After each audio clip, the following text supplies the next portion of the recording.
Bismillahirrahmanirrahim. Alhamdulillahirabbil alamin wa sallallahu ala sayyidina Muhammadin wa ala alihi wa sahbihi wasallam. Al-Fatihah. Bismillahirrahmanirrahim. Alhamdulillahirabbil alamin. Ar-Rahmanirrahim. Maliki yaumiddin. Iyyaka na'budu wa iyyaka nasta'in. Ihdinas siratal mustaqim.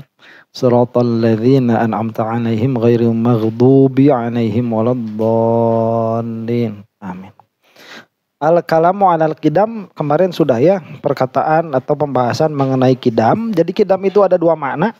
Ada kidam itu bimakna tajaddudil azman ya.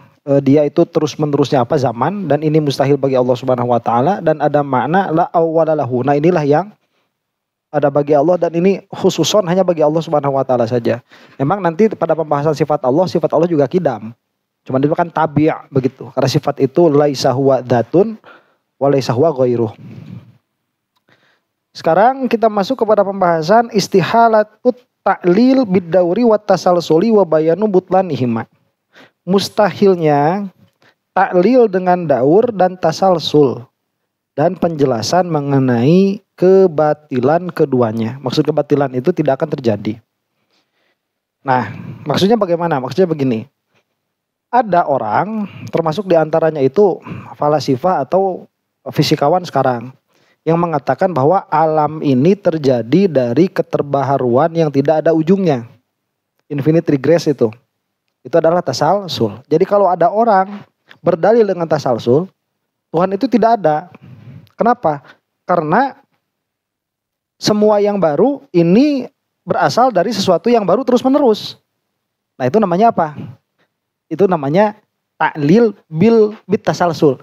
Dia itu berilat, berdalil dengan dalil tasalsul. Nah, dalil tasalsul ini mustahil terjadi. Atau daur. Ya, dia akan kembali kepada dirinya begitu. Ya, ini Big Bang, sebelum Big Bang apa? Sebelum Big Bang Big Crunch. Ya, sebelum Big Crunch apa? Coco Crunch. Nah, itu nggak bisa tuh kayak gitu ya. Ini qaul bidaur wa qaul bitasalsul itu muhal. Wa dalilu ala wujubihi lahu jalla wa ala. Pada akhirnya begini dulu, pada akhirnya perkara ini dia harus berhenti pada sesuatu yang tidak berawal dari ketiadaan. Harus berhenti di situ. Karena jika tidak begitu akan daur atau tasalsul. Nah, tadi ada perkataan bagus. Ini yang berkatanya Rabi sebetulnya ya, Rabi Yahudi nih. Yaitu pernah ketemu sama orang yang kata dia itu, saya tidak percaya Tuhan. Ke Rabi itu. Kata si Rabi itu begini, saya nggak paham maksud kamu apa. Dia bilang, saya nggak percaya adanya Tuhan. Oh, saya nggak paham maksud kamu itu apa. Ya, maksud saya Tuhan itu tidak ada. Saya nggak paham maksud Tuhan itu tidak ada apa. Ya, alam ini dia tidak berasal dari Tuhan. Dia berasal dari Big Bang. Ya berarti Big Bang Tuhan kamu. Gitu ya. Ya berarti Big Bang Tuhan kamu. Nah, itu kata si Rabi itu. Ya, ala kulli halin, kalau misalkan kita ditanyakan asal dari segala sesuatu itu Big Bang-nya itu, nanti kan ada muncul pertanyaan. Karena Big Bang itu ada dua masalahnya. Satu, waktunya, kenapa pada saat itu. Yang kedua itu materinya, sumber materinya dari mana. Nah, kemarin tuh ada si BPS itu bilang, oh ini kan sudah ada, harusnya ini nanti di bahan konten ya, cuman saya jelasin sekarang aja lah. Oh ini kan karena ada jadi di dalam fisika kuantum itu dia ditemukan bahwa sesuatu itu bisa berasal dari ketiadaan. Katanya itu. Di dalam fisika kuantum itu bisa dibuktikan bahwa sesuatu itu bisa berasal dari ketiadaan, yaitu magnetic field itu.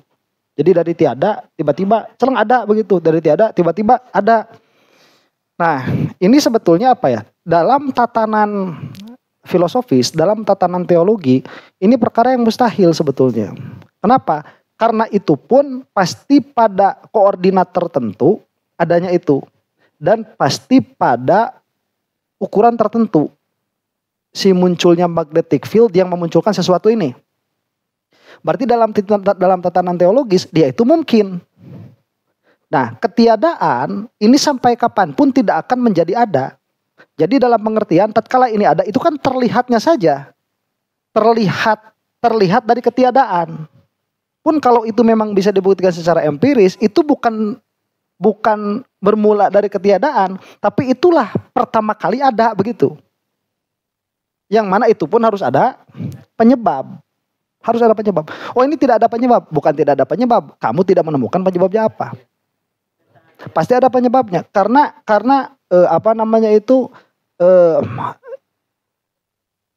dalam tatanan rasional, sesuatu yang tidak ada itu tidak akan menjadi ada.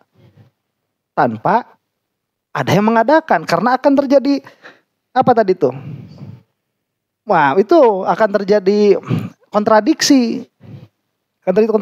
Dia kok mengadakan dengan dirinya sendiri begitu. Jadi ini tuh harus ada penyebabnya. Karena kalau tidak ada penyebabnya, dia akan terjadi apa? Kontradiksi. Sedangkan kontradiksi di dalam kenyataan itu mustahil. Akan disebut apa? Explosion of reality. Akan terjadi ledakan realitas begitu. Cuman kalau saya mah nggak ke situ. Kalau saya mah begini. Kalau memang yang namanya fisikawan itu menetapkan bahwa sesuatu itu ada harus berdasarkan realita empirik, maka munculnya magnetic field itu kita harus bisa membuktikannya secara empirik. Jangan mengklaim begini, ini udah dibuktikan oleh para saintis. Gak bisa. Kalau kayak gitu mah tuh, saintis itu udah jadi para nabi yang mukhbir bil ghaib. Jadi apa ya, curangnya mereka itu begini, mereka mengatakan bumi bulat, terus bikin foto, kita nggak bisa ke sana. Ya, itu saya tuh ingat dari dulu. Dulu itu pernah ada, sekarang masih ada parfumnya, parfum Axe tahu kan? Itu kan parfum cowok ganteng tuh. Ya orang itu kalau udah pakai Axe cewek kan nyemperin itu kan iklannya begitu. Ya, nah parfum Axe itu pernah mengadakan undian wisata ruang angkasa. Ya, jadi yang dapat undiannya dia akan diberangkatkan ke ruang angkasa. Itu orangnya yang dapat udah diberangkatin lo enggak? Iya enggak diberangkatin. Itu padahal yang menangnya udah dari dulu. Kita kan ke bulan baru sekali kan. Jadi lucunya mereka itu begini. Kita itu harus percaya bumi itu bulat tanpa memberikan kita bukti bumi itu bulat. Siapa yang pernah menginjakkan kaki di bulan? Cuma 3 orang. Ya apa sih?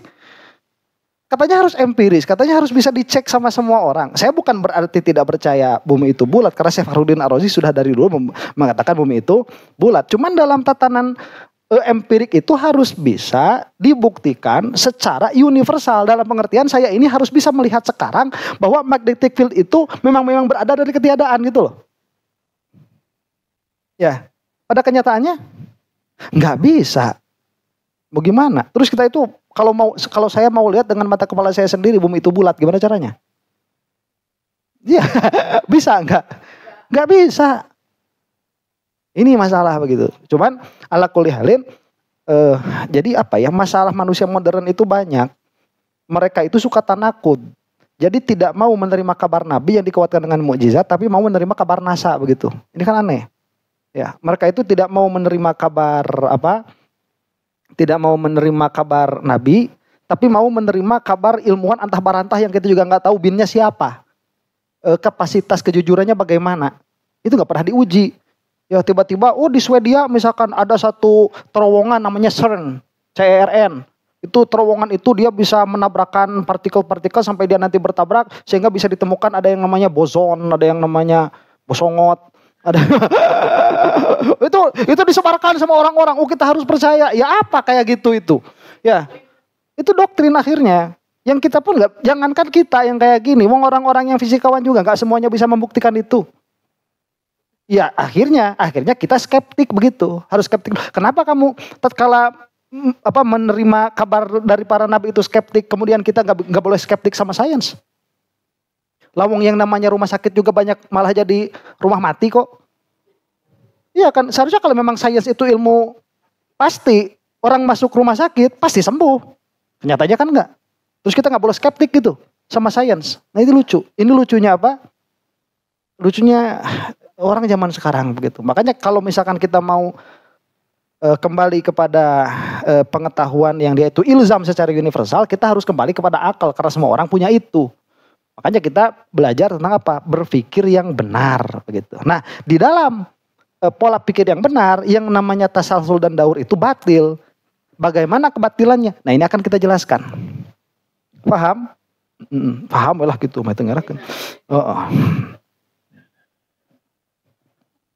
Wad dalilu ala wujubihi lahu jalla wa ala. Dan dalil atas wajib wujudnya Allah Ta'ala ma asyarna ilaihi fil aqidah. Ya itu apa-apa yang telah kami isyaratkan kepadanya di dalam matan, di dalam akidah wusto itu. Wahwa annahu laulam yakun qadiman lakana hadisan. Yaitu begini, jika Allah tidak qadim maka Allah itu hadis.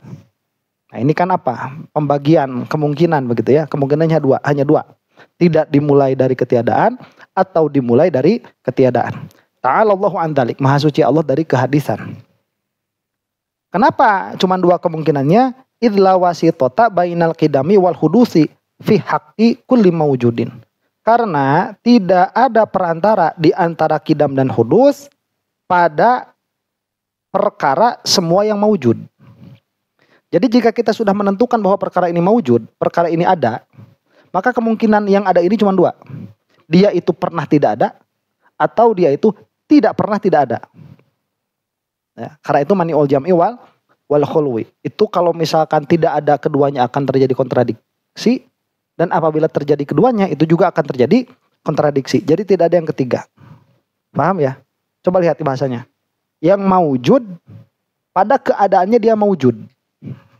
Yang ada pada keadaan dia ada. Kemungkinannya hanya dua. Dia pernah tidak ada atau dia tidak pernah tidak ada. Paham? Nah, objek pembicaraan kita sekarang Allah. Karena kita sudah menemukan bukan wajibul wujud. Karena kita sudah menemukan soni'ul alam ini mawujud. Paham?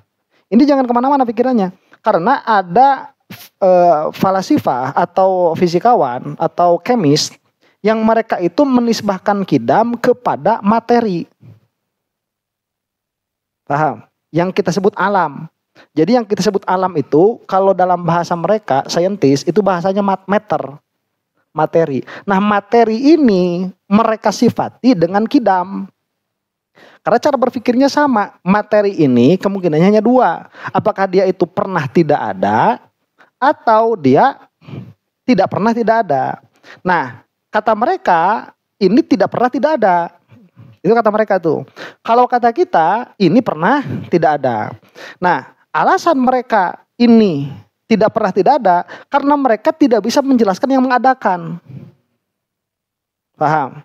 Karena Tuhan tidak ilmiah. Karena Tuhan tidak empirik begitu. Akhirnya kalau misalkan kamu itu menjelaskan bahwa ketiadaan alam ini dimulai dari keadaan Tuhan, itu hanyalah menambahkan misteri yang lain, bukan menjelaskan. Karena pada akhirnya kita harus meneliti Tuhan dan Tuhan tidak bisa diteliti. Nah, pada akhirnya itu hanya menambah misteri. Itu kata siapa? Kata penganut empirisme. Itu kata penganut empirisme. Kalau untuk kita keadaan materi ini tidak pernah tidak ada, itu mustahil. Kenapa? Karena materi ini penuh dengan tanda-tanda kebaruan. Penuh dengan perubahan. Nah, perubahan ini sendiri dia kan lazim. Jadi materi ini lazim dengan perubahan. Paham ya? Hatta begini, tanah ini, kalau tanah ini dibiarkan misalkan 100 juta tahun lagi, ini akan jadi emas nih. Karena bahannya sama, materinya sama. ITB itu sudah menemukan reaktor yang mana dia itu bisa membuat logam dari tanah. Coba. Dan saya ngelihat kemarin itu.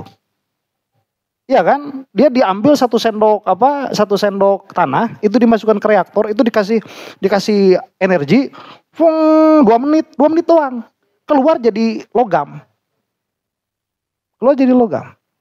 Berarti itu kan terjadi perubahan kan. Nah, kita itu tidak bisa mengatakan bahwa materi secara dasar atau setelah terbentuk, ini tidak berasal dari ketiadaan. Kenapa? Karena materi ini penuh dengan ciri-ciri perubahan. Dan perubahan ini adalah sesuatu yang tadinya tidak ada kemudian ada. Iya kan? Kalau bahasa kita arod tuh. Karena ini penuh dengan ciri-ciri kebaruan yaitu perubahan itu. Sedangkan perubahan ini dari tidak ada menjadi ada. Nah, materi tidak bisa lepas dari perubahan. Dan perubahan ini dari tidak ada menjadi ada. Maka materi pun pasti dari tidak ada menjadi ada. Itu tatanan logis kita. Secara sederhana begitu. Kalau mau secara lengkap ya materi musabah yang kemarin udah kita bahas. Paham sampai sini? Nah makanya ketika diadukan kehadisan alam dan kekidaman alam versi fisikawan dan kehadisan alam versi mutakalimin, kekidaman alam versi fisikawan ini pasti kalah karena mereka itu dasarnya cuma satu, mereka tidak bisa menjelaskan siapa yang membarukan. Paham? Kalau kita mah menjelaskan kebaruannya sudah berbeda. Kita ini menjelaskan kebaruannya materi, bahwa materi ini pasti berasal dari ketiadaan. Itu adalah konklusi kita, itu adalah natijah kita, yang mana itu diambil dari kelaziman, kelaziman itu keterus-menerusan kebersamaan antara materi dan perubahan. Sedangkan perubahan itu sendiri dari tiada menjadi ada, maka materi ini pun dari tiada menjadi ada. Terus nanti rodnya gimana kalau kidam, diam atau bergerak, itu kan sudah di dalam matolibus sabah. Jadi sudah beda. Jadi si fisikawan ini lemah sekali. Istidlal kepada, bukan lemah, salah, sudah batil begitu. Karena ini tidak mungkin dua-duanya benar. Tidak mungkin materi itu pada satu sisi dia itu pada satu sisi pernah tidak ada, pada sisi yang lain dia tidak pernah tidak ada. Itu mustahil. Ya, dan dalam tatanan filosofis dan teologis ya kita yang menang begitu. Ya, dan itu kenyataannya. Enggak boleh ya kan, dua nada juga bisa benar bisa salah. Kita tunggu aja nanti di akhirat siapa yang benar. Kamu udah celaka itu kalau udah kayak gitu. Ya, nggak bisa. Makanya harus jazm. Kemudian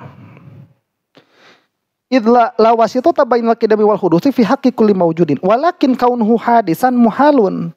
Tapi Allah hadis ini mustahil. Nah, sekarang kan sudah bukan objek, kita sudah bukan alam kan?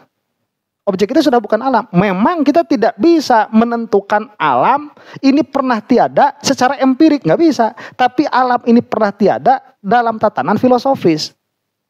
Ya. Dengan apa? Jadi begini nih. Apakah ada perhubungan antara tatanan filosofis, tatanan berpikir? Aing geus roki gerung euy. Apakah ada hubungan antara tatanan berpikir dengan tatanan kenyataan? Pasti ada hubungan. Pasti ada hubungan. Nanti begini, setiap perkara yang desain pasti ada desainer. Itu sudah dalam pikiran kita tuh. Terus kemudian kita melihat pada kenyataan ada sesuatu yang desain, yang terdesain, maka pasti bakal akan ada desainernya. Bukankah bodoh seseorang tatkala dia melihat baju itu yang desain secara secara pas dengan musim misalkan. Ini musim dingin. Jadi si bajunya itu di sebelah sini ada bulu-bulunya begitu ya. Terus di sini ada bulu-bulunya, yang gak ada bulu-bulunya itu sebelah sini aja. Soalnya itu mah udah ada dari sananya gitu ya. Ini kan didesain dengan bagus sampai dia tahu nggak nyempit begitulah. Enak dipakainya itu buat musim dingin. Mungkin itu terjadi dengan sendirinya? Nggak mungkin. Pasti dia akan ada desainernya. Tiba-tiba nih tololnya fisikawan. Tatkala mereka melihat Dragonfly itu. Saya kemarin lihat itu. Salah satu desain hewan yang menakjubkan itu dragonfly. Papatong. Apa patong? Apa bahasa Indonesia papatong itu? Capung. Capung itu bayangin ya, itu matanya itu ada kalau tidak ribuan itu puluhan ribu, kalau enggak ratusan ribu matanya itu. Capung itu. Dan matanya itu ada berapa ya? Ada dua sisi, kayaknya kita tahu ada dua ya. Di sini satu. Padahal di tengahnya juga masih ada mata itu. Yang katup-katup gitu, itu mata itu. Bukan, mulutnya kan di sini. Iya kan, yang di tengah-tengah ada. Nah itu si capung, si mata yang ribuan itu, dia sensitif kepada cahaya. Sensitif kepada cahaya. Jadi melihatnya dengan itu. Sedangkan yang ada di tengah-tengahnya, dia sensitif kepada gerak. Makanya dia bisa menyeimbangkan diri, kapan bisa terbang, kemudian kapan dia itu kan si capung mah bisa terbang gini ya, bisa stationary itu. Iya kan? Bisa diam gini si capung mah. Nah, itu kan gara-gara keseimbangan. Kalau nggak ada mata di tengah, jadi nggak bakal bisa kayak gitu. Sensornya di situ. Ya. Terus ngelihat apa energi yang dibutuhkan. Itu kan ada 4 apanya? Sayapnya itu. Nah, sayapnya ada 4. Itu kan ada otot-ototnya. Itu ototnya tuh harus gerak 1 menit berapa kali tuh? Ya, tuh energinya kayak gimana? Terus keseimbangannya belakang. Makanya helikopter kan belakangnya kayak gitu. Dia bisa stationary, bisa kayak gitu. Coba pesawat terbang, nggak bakal bisa stationary kayak gini. Pesawat komersial itu, dia itu ya maju. Iya atau ditutup. Itu mah kayak burung golejra. Burung golejra gak bisa diam di tengah. Dan itu nanti disesuaikan dengan apa? Disesuaikan dengan makanannya. Kenapa capung kayak gitu? Karena makanan, karena capung itu kan tatkala berburu dia harus melihat dulu, harus stationary dulu. Set. Nanti ada tuh yang dibawa apa? Mijet itu apa? Ya kayak larva, kemudian kayak apa? Kan suka di gitulahnya. Itu kan harus diam dulu, dia harus ngeliat dulu. Ya udah dilihat, baru ya set ke bawah, ambil begitu. Kalau burung golejra mah enggak, soalnya kenapa? Makanannya padi. Jadi dapat tuh ke bawah aja udah, ambil langsung ke sana lagi. Ya. Terus tolol kan orang fisikawan itu langsung bilang, ini tidak ada yang mendesain. Baju aja gak seribet itu. Harus ada desainer. Masa apa? Maka desainer ini dia harus apa? Dia harus sesuatu yang punya intelijensia. Kalau kata kita namanya sifatul ilmi. Terus langsung tiba-tiba mengatakan itu ada dengan sendirinya. Cukup ada santai edan. Ada santai edan mah. Baju saja yang sederhana itu harus ada desainernya. Dia harus ada intelligent being. Terus kalau kamu misalkan mengatakan bahwa intelijensia itu adanya di mana? Karena intelijensia itu dia tidak bisa berada sendiri karena dia sifat. Terus ada yang memiliki. Nah ini tololnya orang sekarang tuh. Ya. Kayaknya pinter-pinter. Sekolah dari aing ke Amerika sekolah biasa wae. Asa irah di dia. Kalau kau bangga amat sekolah di Amerika biasa wae. Paling gini lalajo cheerleader aing nyaho. Gitu ya. Aduh, Masya Allah. Ala kulli halin. Ya karena kan begini. Jadi kalau kita belajar ilmu kalam itu bahasanya abstrak. Kalau kamu paham bahasanya, kamu bisa ganti dengan bahasa apapun begitu. Ya, dengan bahasa fisikawan kamu bisa ganti, dengan bahasa kemis, ahli kimia kamu juga bisa ganti begitu. Makanya kita belajar dengan makna. Setiap kata itu pasti ada penjelasannya. Nah, sudah, ulang lagi ya. Saya terlalu semangat menjelaskan ini. Jadi balik ke yang tadi. Tadi kan objeknya itu apa? Matter. Objeknya itu materi. Dalam bahasa kita objeknya itu alam. Sekarang itu kita sudah mengetahui kebaharuan alam ini. Bahwa alam ini berasal dari ketiadaan. Maka sekarang kita pindah objek penelitian kita itu muhdisnya ini. Yang mengadakannya ini. Itu objeknya. Nah, objeknya ini tidak kita teliti dengan indera kita. Tapi kita teliti dengan rasio kita. Dengan akal kita. Maka yang pertama kali kita teliti dari muhdisul alam yang kita sudah menemukan wujudnya itu.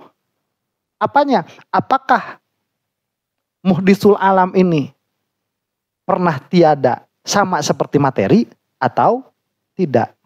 Itu permasalahannya. Paham? Jadi pandangan kita sekarang ke Allah begitu. Nah ini kalau kata Imam Ghazali kita sedang mi'raj. Mi'raj ma'ani. Ya, mi'raj makna. Bagaimana caranya? Nah, tadi muhdisul alam ini hanya 2 kemungkinannya. Imma dia itu pernah tidak ada, atau dia itu tidak pernah dimulai dari ketiadaan. Kenapa demikian dibaginya? Idla wasitota bainal kidami wal hudusi fi haqiquli mawjud. Karena di dalam perkara yang mawujud itu tidak ada kemungkinan ketiga. Yang ada hanya 2 kemungkinan ini. Imma tidak dimulai dari ketiadaan atau dimulai dari ketiadaan. Walakin kaunhu hadisan muhalun. Jadi sekarang kita sudah tahu kemungkinannya. Yang mawujud ini imma dimulai dari ketiadaan atau tidak dimulai dari ketiadaan. Sekarang keadaan muhdisul alam ini, yang mengadakan alam ini, tidak dimulai dari ketiadaan, dimulai dari ketiadaan. Dalam bahasa itu hadis, dia mustahil. Kenapa demikian? Li'annahu yajibu hina idzin iftiqaruhu ila muhdisin. Karena jika kita memilih untuk mempercayai, ini bahasanya ya. Jika kita ini memilih untuk mempercayai bahwa muhdisul alam ini membutuhkan kepada bahwa muhdisul alam ini hadis, apabila kita memilih untuk mempercayai bahwa muhdisul alam ini berawal dari ketiadaan, dalam pengertian dia pernah tiada, maka kita harus membenarkan konsekuensi dari hasil pikir kita itu. Apa? Muhdisul alam ini membutuhkan kepada muhdis yang lain. Iya kan? Nah, lima arafta min wujubi iftiqari kulli hadisin ila muhdisin. Kenapa kamu harus menerima yang itu?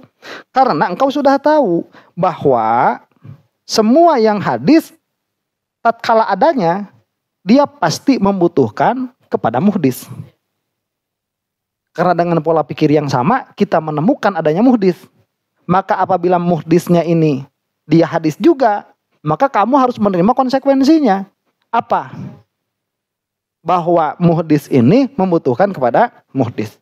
Summa tanqulul kalama ila muhdisihi. Kemudian pola pikir yang sama harus diterapkan juga kepada muhdisil alam. Ya, muhdis tingkat kedua ini, apakah dia itu dimulai dari ketiadaan atau tidak dimulai dari ketiadaan? Fayajibu ayyakuna hadisan mislahu. Apabila ini kamu konsisten bahwa ini pun membutuhkan kepada yang mengadakan, bahwa ini pun hadis pernah tiada, maka dia pun hadis seperti ciptaannya. Maka dia pun akan membutuhkan kepada muhdis. Fayaftaqiru aidan ila muhdisin. Maka dia pun akan membutuhkan kepada muhdis. Fa in kana muhdithuhul awwala alladzi kana muhdisan lahu lazimad daur. Apabila pertanyaan itu terus ditanyakan dan kamu konsisten dengan jawaban kamu bahwa setiap muhdis ini dia pernah tiada, maka kemungkinannya akan dua. Apakah dia akan kembali kepada yang diciptakannya? Ya, jadi A diciptakan oleh B, B diciptakan oleh A. Itu kalau yang dekat. Kalau yang jauh, A diciptakan B, B diciptakan C, C diciptakan A, begitu. Atau dia akan terus menerus tanpa akhir. Hanya itu kemungkinannya. Kalau kamu konsisten dengan cara berpikirmu seperti itu. Paham? Paham? Itu nanti namanya daur kalau dia kembali. Wa in kana ghairuhu lazima fil ghairi abadan ma lazima fil awwali wa tasalsala. Apabila selainnya, maksudnya itu dia tidak kembali kepada yang telah ada, tapi dia terus menerus membutuhkan kepada yang mengadakan yang belum pernah dibahas, maka akan lazim apa? Tasalsul. Akan terus seperti itu. Maka akan terjadi tasalsul. Nah, jadi konsisten dalam cara berpikir bahwa setiap muhdis membutuhkan muhdis yang lain, itu hanya akan dua. Satu, circular reasoning. Dua, infinite regress. Cuman itu aja dua. Tasalsul daur. Aja kita aja itu. Tasalsul dan daur. Imma infinite regress, tasalsul, atau apa? Circular reasoning. Daur. Circular reasoning kan muter-muter. Cek bahasa orang nama gitu. Cek orang enggak ukur bahasa hungkul lu gaya, usat gaya. Dia ukur bahasa hungkul. Da mana nama eta kana teh ini. Ya. Bahasa kita itu apa? Kukurilingan Asia memuter di dia. Ah gitu. Ya, jadi kalau sama bahasa Sunda begini, imma akan terjadi Asia mah muter di dinya mikir teh, atau Asia bawah tungtung na mikir teh gitu. Eta bahasa Sunda na. Bahasa beda lagi. Ya, bahasa Inggrisnya itu cuma kayak infinite regress, terus apa circular reasoning. Kayak yang jago. Ya, padahal sama aja. Mau di Amerika muter-muter, mau di Sunda juga muter-muter juga begitu. Paham sampai sini? Nah, sekarang coba ya, yang Tuhan, yang muhdisnya ini tidak hadis, ini belum dibahas. Karena kita ingin membahas pikiran konsisten bahwa setiap muhdis itu membutuhkan kepada muhdis yang lain. Akhirnya kemungkinannya ada dua. Kamu termasuk jenis yang mana? Termasuk jenis yang kembali kepada yang awal atau termasuk jenis yang terus menerus? Dua-duanya itu double inkonsisten. Itu double itu udah ya daur watasasu dua-duanya dipakai itu udah gobloknya kuadrat itu. Ya, satu aja udah mustahil. Apalagi dua-duanya. Nah, sekarang kita akan membahas kemustahilan daur dan tasalsul. Sebetulnya ini kan kalau kemarin dikatakan apa? Ini badihi kan, orang yang punya sedikit saja akal di dalam dirinya, dia akan mengatakan circular reasoning dan infinite regress itu dia muhal, dia mustahil, impossible. Ya, dia mustahilul wuqu'. Ya, dia istihalatul wuqu'. Dia mustahil terjadi. Cek orang Sunda nama gede bohong. Oh, gede waduh, cek orang Sunda gitu tuh. Hah? Pemuhalan. Wadul makulat. Nah, jadi ya, kalau si daur dan tasalsul ini tidak dilihat sebagai perkara yang gede bohong, yang wadul begitu, yang impossible, mungkin saja orang itu terjebak pada pemikiran yang tadi. Terjebak pada pemikiran apa? Terjebak pada pemikiran bahwa alam ini terus-menerus membutuhkan kepada sebab, kepada muhdis yang tidak berhenti begitu. Karena dia tidak melihat itu sebagai kemustahilan. Cuman kalau diteruskan itu kan intinya apa? Tasalsul. Kalau balik lagi intinya apa? Daur. Sekarang kita bahas memang kalau daur dan tasalsul kenapa? Wa dauru muhalun, kita bahas satu-satu. Yang namanya daur mustahil. Kenapa? Lima yalzamu alaihi min taqaddumi syai'i ala nafsih. Karena lazim atas daur itu apa? Bermulanya satu perkara atas dirinya. Ya, lazim atas daur itu bermulanya satu perkara atas dirinya. Jadi sebelum dia ada, dia harus ada untuk menciptakan penyebab adanya dia. Pada akhirnya apa? Dia.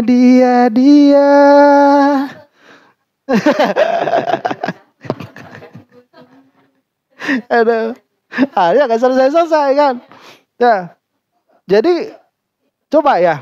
Ini daur kan begini. Ini saya agak malas tulis. Ini ada A, ada B, ada C begitu. Kita obrolin aja begitu biar mudah. Atau A sama B dulu biar mudah. A ke B. Jadi muhdisul alam ini A. Si alam ini kita sebut alam saja. Materinya itu. Jadi alam. Si muhdisul alam ini A. Ya. Kemudian A ini diadakan oleh B. Yang mana B ini diadakan oleh A. Sekarang berarti penyebab A itu siapa? B. Yang mana penyebab B itu siapa? A. Sekarang kita lihat ke titik B-nya ini. Ya, atau titik A saja ya. Kita lihat titik A. Maka A ini harus ada dahulu sebelum adanya A. A ini harus ada sebelum adanya A. Kenapa? Karena A ini menjadi penyebab adanya B, yang mana B ini menjadi penyebab adanya A. Berarti A itu harus ada sebelum dirinya ada. Iya kan? Nah, ini bukan kidam. Bukan. Kalau kidam tidak didahului oleh ketiadaan, itu mah tidak ada kemustahilan. Ini bukan kidam. Ini apa? Adanya sesuatu mendahului dirinya. Karena kamu sudah menetapkan bahwa A ini pernah tidak ada. Dan kamu menetapkan bahwa yang mengadakan A ini B. Dan kamu menetapkan bahwa yang mengadakan B ini A. Maka A ini harus ada sebelum dirinya ada. Itulah yang disebut dirinya harus mendahului dirinya.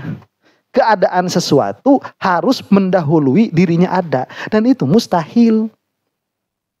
Ah, nggak mustahil. Kidam yang nggak mustahil mah bukan daur begitu. Paham? Apalagi kalau 3, kalau 4. Ditambah jauh lagi kita kejelasinnya. A butuh ke B, B butuh ke C, C butuh ke D, D butuh ke A. Ya. Jadi A itu harus mendahului dirinya dengan berapa martabat tuh kan begitu. Dengan berapa martabat tuh. Ya. Nah, A ini harus ada untuk mengadakan D. D ini harus ada untuk mengadakan C. C ini harus ada untuk mengadakan B. B ini harus ada untuk mengadakan A. Pada akhirnya A ini harus ada sebelum dirinya ada dan harus ada sebelum B ada. Kan begitu. Jadi beberapa martabat akhirnya. Ya. Celaka tuh kalau kayak gitu cara mikirnya. Nah, ini mustahil.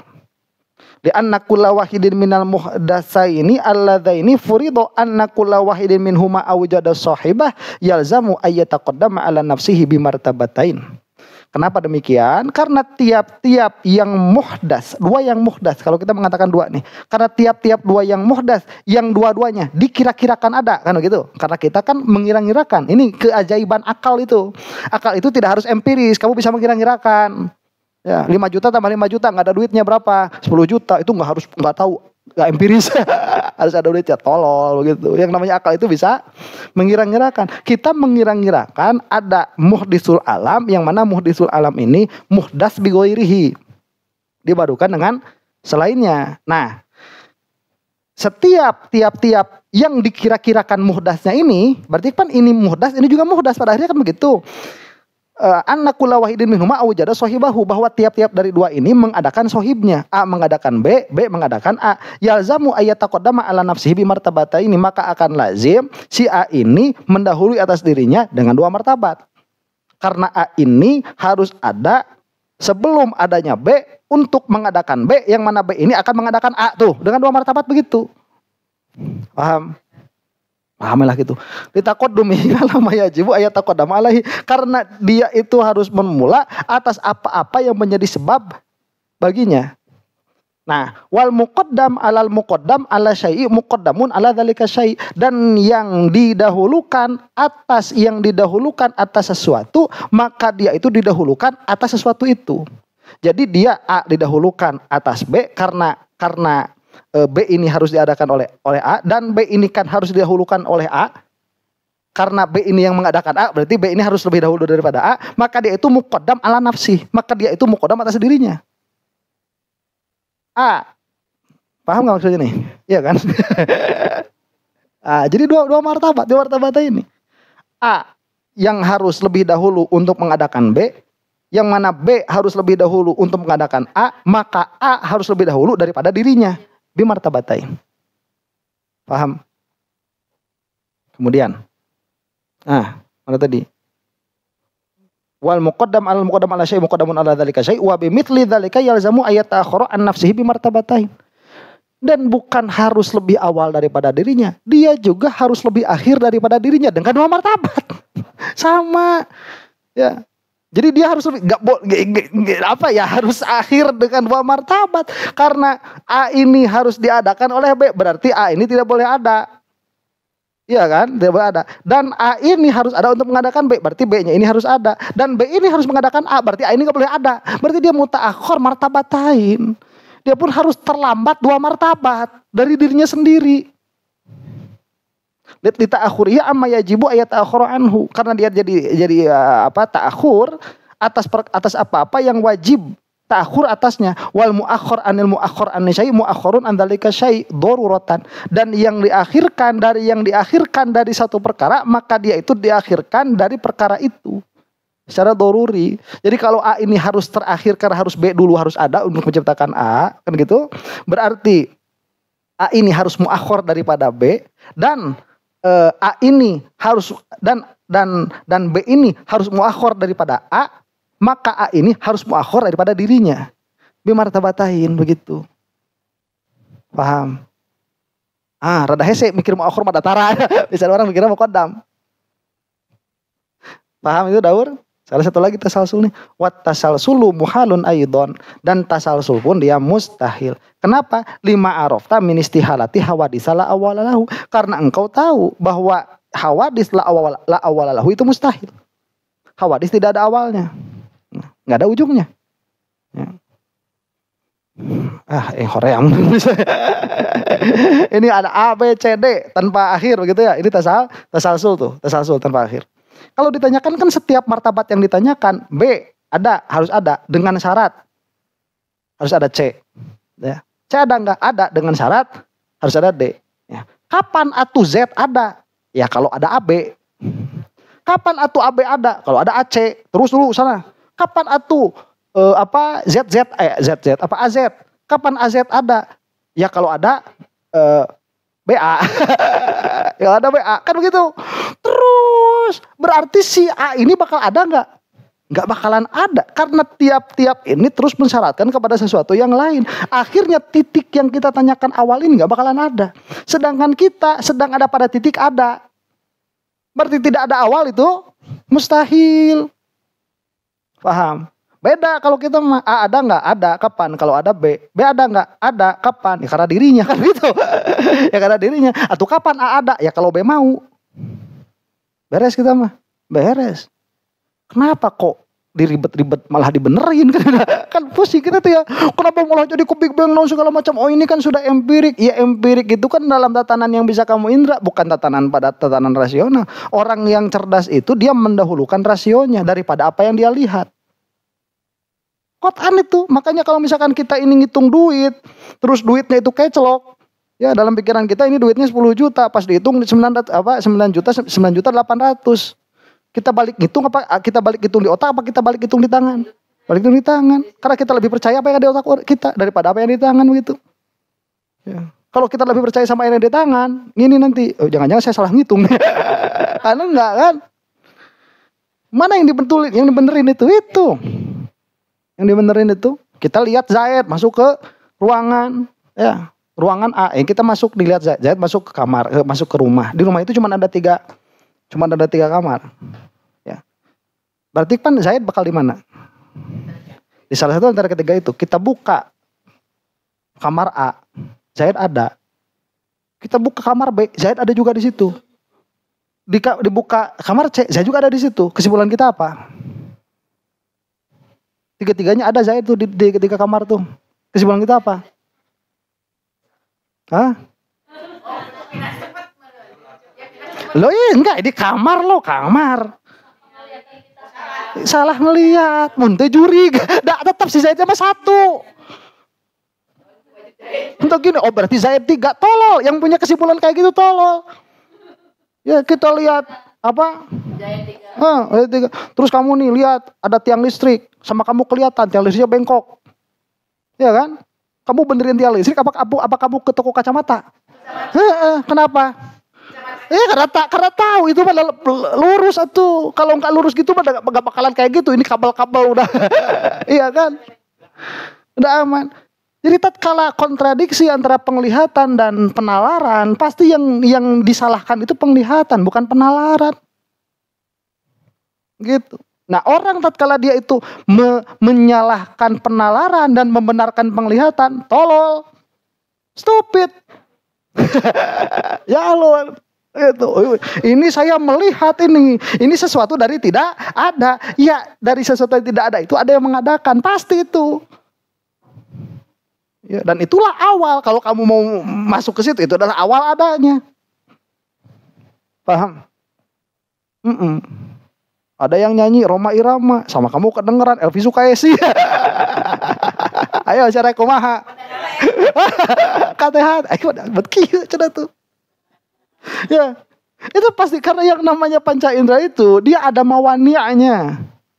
Ya, ada penghalang-penghalangnya. Di dalam pikiran pun sama ada penghalang-penghalangnya. Makanya panca indera ada dokternya. Ya, pikiran pun akal pun ada dokternya. Dokternya apa? Mantiq. Itu, ya. Nah, dokter pikiran error.